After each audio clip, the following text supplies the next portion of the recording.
Good evening പ്രിയപ്പെട്ട പ്രേക്ഷകരെ, നമ്മളിപ്പോൾ ഉള്ളത് 63ാമത് സംസ്ഥാന സ്കൂൾ കലോത്സവം നടക്കുന്ന തിരുവനന്തപുരത്തെ പ്രധാന വേദിയായ സെൻട്രൽ സ്റ്റേഡിയത്തിലാണ്. നമുക്ക് പിന്നിൽ കാണുന്ന പ്രധാന വേദി MT നിളയ്ക്ക് മുന്നിലാണ് നമ്മളുള്ളത്.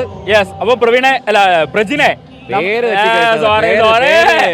പ്രവചനൻ ആവേശം, അതായത് നമ്മൾ ഇത്രയും നേരം ഇവിടെ ആളില്ല ബഹളമില്ല എന്നൊക്കെ പറഞ്ഞ് ഇപ്പൊ അങ്ങ് ആവേശം അതിന്റെ മൂർധന്യാവസ്ഥയിലെ ആ ആവേശം ഒന്ന് പരകോടിയിലെത്തിക്കാൻ നമുക്കൊരു ചീഫ് ഗസ്റ്റ് ഉണ്ടെന്ന്. പെട്ടെന്ന് ആ ഗസ്റ്റിലേക്ക് പോവാണ് നമ്മുടെ പ്രിയപ്പെട്ട മന്ത്രി വെൽക്കം സർ, വെൽക്കം. വരൂ. അപ്പൊ ഒരു ഫെസ്റ്റിവൽ മൂഡിലാണ്, ഒരു കാർണിവൽ കണക്കെ നമ്മുടെ ആകാശ ദൃശ്യങ്ങളൊക്കെ കണ്ടു. അപ്പോൾ ശരിക്കും പറഞ്ഞു കഴിഞ്ഞാൽ ഒരു ഫെസ്റ്റിവൽ മൂഡിലാണ് ഇപ്പോൾ ഉള്ളത്. അപ്പോൾ 9 വർഷങ്ങൾക്ക് ഇപ്പുറം തലസ്ഥാനത്ത് കലോത്സവം നടക്കുന്നു. എങ്ങനെയാണ്, എന്താണ് കലോത്സവം? ജനങ്ങൾ ഏറ്റെടുത്തതിൻ്റെ ലക്ഷണമാണ് എല്ലാ വേദികളിലും കാണുന്നത്. നല്ല തിരക്ക് എല്ലാ വേദികളിലും ആയിട്ടുണ്ട്. ഇവിടെ പ്രധാന വേദി എന്ന നിലയിൽ നമ്മൾ കാണുകയാണല്ലോ, ഏത് ഘട്ടത്തിൽ നടന്ന കലോത്സവത്തേക്കാൾ നല്ല സൗകര്യങ്ങളോട് കൂടിയ വേദിയാണ് ഇവിടെ ഉണ്ടായിട്ടുള്ളത്. മിനിസ്റ്ററെ, എനിക്കൊരു കാര്യം ചോദിക്കാനുണ്ട്. ഇപ്പൊ പ്രജിൻ കുറെ വിശേഷങ്ങളൊക്കെ ചോദിച്ചല്ലോ. അപ്പം എനിക്ക് ചോദിക്കാനുള്ളത്, ഈ കലോത്സവമായിട്ട് മിനിസ്റ്ററുകൾ എന്തെങ്കിലും ബന്ധമുണ്ടോ? കാരണം വല്ല പാട്ടോ അല്ലെങ്കിൽ വല്ല അഭിനയോ അല്ലെങ്കിൽ അങ്ങനെ എന്തെങ്കിലും പണ്ടത്തെ എന്തെങ്കിലും ഓർമ്മയുണ്ടോ? സംഘാടകൻ എന്നുള്ള ബന്ധമല്ല. കലോത്സവത്തിൽ മത്സരിക്കാൻ വന്ന ആളല്ല ഞാൻ. മത്സരിക്കാൻ വരുന്ന കുഞ്ഞുങ്ങൾക്കാണ്, കുട്ടികൾക്കാണ് മത്സരത്തിൽ പങ്കെടുക്കേണ്ട വിഷയങ്ങൾ.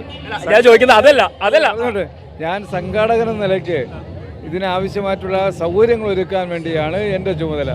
മന്ത്രിയായ കാലത്തെ കാര്യമല്ല ചോദിച്ചത്, പണ്ട് സ്കൂളിൽ പഠിക്കുന്ന കാലത്ത് മത്സരങ്ങളെല്ലാം പങ്കെടുത്തിട്ടുണ്ട്. എന്ത് മത്സരത്തിലാണ് പങ്കെടുത്തത്? ഞാൻ നാടകത്തിൻ്റെ മത്സരത്തിലാണ് സബ് ജില്ലാ മത്സരങ്ങൾ വരെ പങ്കെടുത്തിട്ടുള്ളത്. അതുപോലെ മറ്റ് മത്സരങ്ങളെല്ലാം, രചന, പ്രസംഗം, ഇതെല്ലാം തന്നെ സ്കൂളുകളിൽ മത്സരത്തിൽ പങ്കെടുത്തിട്ടുണ്ട്. അപ്പം ചില്ലറ പുള്ളിയല്ല, നമുക്ക് പറയുന്ന കാര്യമാണ്. അപ്പോൾ ഇനി പ്രത്യേകിച്ച് ഭക്ഷ്യമന്ത്രി ആയതുകൊണ്ട് തന്നെ മറ്റൊരു കാര്യം ചോദിക്കാനുണ്ട്. എല്ലാ കലോത്സവങ്ങൾ വരുമ്പോഴും ഈ ഊട്ടുപുരയും അപ്പം അവിടെ വിളമ്പുന്ന ഭക്ഷണവും സജീവമാണ്. അത് മാത്രമല്ല, അത് നുണയാനായിട്ട് അല്ലെങ്കിൽ അതൊന്ന് രുചിക്കാനായിട്ട് ഒരുപാട് പേർ എത്താറുമുണ്ട്. എന്താണ് ഇത്തവണത്തെ സ്പെഷ്യൽ? ഇത്തവണത്തെ സ്പെഷ്യൽ ഓരോ ദിവസവും പ്രത്യേകതകളുള്ള ഭക്ഷണമാണ്. ഉച്ചയ്ക്ക് ഞാൻ അവിടെ നിന്നാണ് ആഹാരം കഴിച്ചത്. നല്ല പായസമാണ്, രുചികരമായിട്ടുള്ള ഭക്ഷണമാണ്, വെജിറ്റേറിയനാണ്. കഴിഞ്ഞ 25 വർഷക്കാലം കൊണ്ട് ഭക്ഷണം തയ്യാറാക്കുന്ന മോഹനൻ നമ്പൂതിരിയാണ് ഇത്തവണയും തയ്യാറാക്കി. അതുകൊണ്ട് തന്നെ ഓരോ വർഷവും പുതുമയാർന്ന കറികൾ കൊണ്ടുവരാൻ വേണ്ടുന്ന നടപടികൾ അദ്ദേഹം സ്വീകരിച്ചിട്ടുണ്ട്. ഇത്തവണയും നല്ല മെച്ചപ്പെട്ട ഭക്ഷണമാണ് കഴിക്കാൻ കഴിഞ്ഞത്.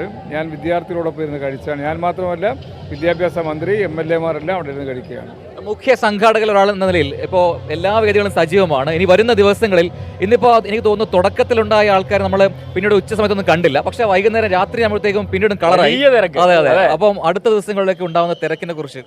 അടുത്ത ദിവസങ്ങൾ നല്ല തിരക്കായിരിക്കും. ഞാൻ വിമൻസ് കോളേജ് ഉൾപ്പെടെയുള്ള 9 വേദികളിൽ നിന്ന് ഉച്ചയോടനുബന്ധിച്ച് പോവുകയുണ്ട്.